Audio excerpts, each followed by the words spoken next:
Niki GTV. I'm Nicole, and today we're going to be doing everything after foundation. Last week's video was all about just priming, foundation, and setting. So now we're going to work our way up to concealer, contour, and blush, and highlight, which is my favorite. So without any further ado, let's just get started. Okay, the first step is NARS Radiant Creamy Concealer in the color Custard, and I'm applying that in a triangle shape underneath my eye and go down the nose and the corner of the mouth. And then I'm just going to beat that into my face with a beauty blender. I really recommend using a beauty blender because it blends the product so much quicker. It's kind of like if your finger and your brush were doing the work, and it just has a really nice effect. It's really nice and natural. So just keep blending everything out. So just repeat the process on the other side, and again with the triangle, going around the mouth. I even do the Cupid's bow. This is really going to make the lip pop. It actually makes your lips look bigger if you highlight the top of the mouth. And get a little bit of the forehead, and then we're just going to beat it in on the other side of the face until everything is nice and seamless and blended. The trick to concealer and highlighting is blending. Trust me guys, you will thank me later. Now I'm taking the Mercier setting powder. Obviously I have a really unhealthy relationship with it and I'm just gonna put this on all the areas that I highlighted with the concealer. This will really just lock everything in, and it helps if you have a little bit of wrinkles under the eyes, it keeps it from settling into those wrinkles and pores and stuff like that. It also locks it in, so if you have very oily skin like me, it will not move. It'll stay on all day, which is very good. And then I'm using the Too Faced bronzer in Chocolate Soleil. It's my favorite. It's a matte bronzer and it's not too orangey, which is good. And I'm putting that in the hollows of my cheekbones. You could do a little fish face like I'm doing here. It really helps just to make the hollows pop out if you don't have them naturally. And I like to blend it upwards a little tiny bit so that you don't drag the face down.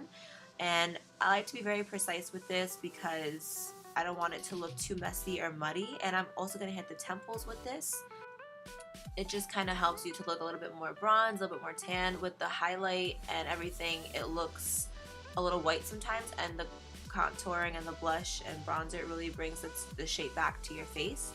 Also hitting the jawline with this because you want to define the jaw a little bit and blend it down into your neck so you don't look like you have a line. And then I take the same brush, I just squeeze it to make it a little bit smaller, and I'm running that down the sides of my nose and just going to give a little contour there just to make it look a little bit less wide, and blending it out with my fingers so it doesn't look as fake. Also going into the creases of my eyes because I don't really have a crease and I like to make it look like one.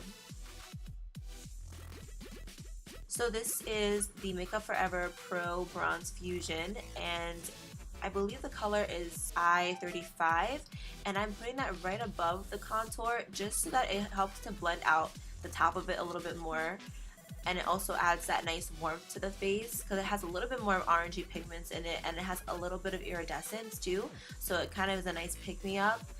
This could be used even alone if you don't have time to do both steps with the Chocolate Soleil, just to give your face a little bit more structure. Now I'm using NARS Orgasm Blush. It's a classic, and I'm gonna put that on the sides of the apples of my cheekbones here. I don't like to put it right in the center. I already have redness, so I don't really want to bring more attention to it, so I lightly dust that on with an angled brush and then pat anything else with the beauty blender just to make sure it's blended.